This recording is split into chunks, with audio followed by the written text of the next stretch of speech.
আসসালামু আলাইকুম। আজকে আরেকটা রেসিপি নিয়ে আসলাম, চলেন তাহলে শুরু করি। এখানে আমি 1 কাপ গুঁড়া দুধ নিয়ে নিচ্ছি আর দিয়ে দিচ্ছি 2 টেবিল চামচ পরিমাণ সুজি আর দুধটা ভালোভাবে মিশিয়ে নেব। মেশানো হয়ে গিয়েছে। এখন এখানে দিয়ে দিব আমি বেকিং পাউডার 4 চামচের 4 ভাগের 1 ভাগ। বেকিং পাউডারের পরিমাণটা ঠিক রাখতে হবে। ভালোভাবে মেশানো হয়ে গেলে এখানে আমি একটা ডিম নিয়ে নিচ্ছি। ডিমটাকে একটু ফেটে নিব। এই ডিমটা দিয়ে আমি এখন ডোটা রেডি করে নিব। আর আগে দিয়ে দিচ্ছি এখানে 1 চা চামচ পরিমাণ ঘি। অবশ্যই ঘি দিতে হবে, ঘিয়ের পরিবর্তে এখানে তেল ব্যবহার করা যাবে না। দিয়ে ভালোভাবে মিশানো হয়ে গেলে এখানে ডিম দিয়ে দিচ্ছি। ডিমের মিশ্রণটা দিয়ে ভালোভাবে একটা ডো তৈরি করে নিব। যদি প্রয়োজন হয় তাহলে এখানে লিকুইড দুধ ব্যবহার করা যাবে। আমি এখানে 2 টেবিল চামচ দুধ নিয়ে নিয়েছি। এটাকে একটু করে দিয়ে একটা আঠালো ডো তৈরি করে নিতে হবে। যদি ডিমটা দিয়ে ডোটা রেডি হয়ে যায় তাহলে আর দুধের প্রয়োজন হবে না। সম্পূর্ণ দুধের দরকার হয়েছে এখানে, তাই দিয়ে দিয়েছি। দিয়ে ডোটা রেডি করে নিয়েছি। ডোটা এরকমটা আঠালো হবে। এটাকে আবার 10 মিনিট রেস্টে রেখে দিলে ঠিক হয়ে যাবে। এখন এটাকে আমি রেখে দিব 10 মিনিটের জন্য।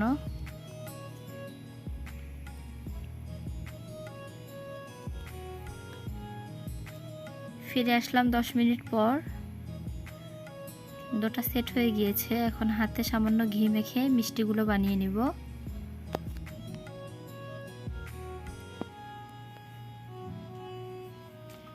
একটু করে ডো নিব আর মিষ্টি এভাবে হালকা করে হাতে চেপে এরপরে গোল করে নিব, তাহলে মিষ্টিগুলোর মধ্যে ফাটা দাগ থাকবে না।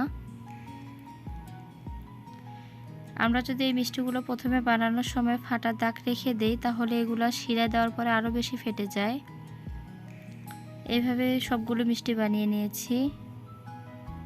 এখন আমরা মিষ্টিগুলো ভাজতে চলে যাব। চুলায় একটা প্যানে তেল দিয়ে দিয়েছি। তেলটাকে গরম করে নিই। মিষ্টিগুলো দিয়ে আলতো হাতে নেড়েচেড়ে ভেজে নিতে হবে। মিষ্টিগুলো ভাজা হয়ে গেলে তেল ঝরিয়ে তুলে নিব। আর এখানে শিরার জন্য দিয়ে দিচ্ছি 1.5 কাপ পরিমাণ চিনি। 1.5 কাপ চিনির জন্য এখানে আমি 3 কাপ পানি দিয়ে দেব।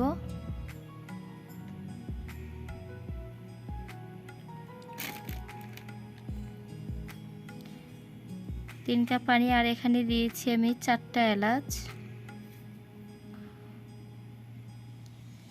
দিয়ে এখন শিরাটাকে আমি গলিয়ে যখন শিরাটার মধ্যে বলক উঠে আসবে তো সাথে মিষ্টিগুলো আমি দিয়ে দিচ্ছি। দিয়ে 10 মিনিটের জন্য ঢাকনা দিয়ে ঢেকে দিলাম।